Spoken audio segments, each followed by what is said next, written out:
Na mimi nataka kumwambia rais, ukiona mjumbe wa West Mugirango msema kweli amekuambia hiyo ndio njia pekee unaweza kusaidia watu wa Nyamira na watu wa Kisii.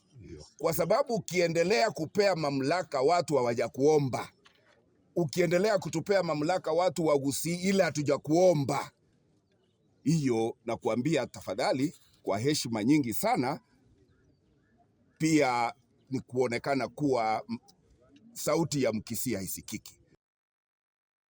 If we must move, if we must be in government, I want to say this. If we must be in government, we must be also feel that we are taken care of by the government. Ile appointment watu wa Nyamira wanataka ni appointment ya CS, appointment ya waziri na appointment ya principal secretary. Hiyo ndio tunataka tu. Hizi zingine opportunity kidogo ikitokea inaenda mahali pamoja. Even hapa Nyanza ana opportunity ikitokea inapotea. Tunaambiwa kwamba there is a minister who was talking about 4 counties. Kuna Wakisii. Na Wakisii ni sambuli mbili. Iko Kisii County, iko Nyamira County. Kisii County sorted, wako na waziri, wako na mamlaka ingine, wako na nominated senators. Sisi watu wa Nyamira, we are not sorted. I think we are going back there. Hakuna mtu pia atacheza na sisi. Sisi pia tuko. We are part and parcel. Bwana Chirichiri. We are part and parcel of this country.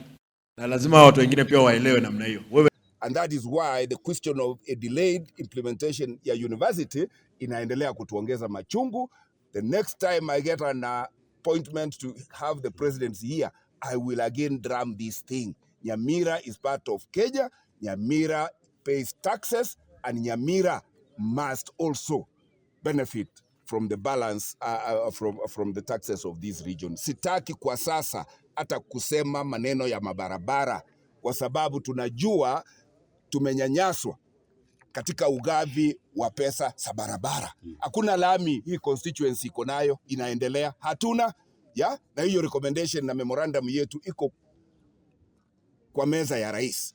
And in these remaining few years to 2027, sisi tutakuwa tukipiga siasa ya kusema we are part of this country and we also deserve an equitable share of development funds for this Republic of Kenya. Amen. Na Mungu awasaidie. Amen.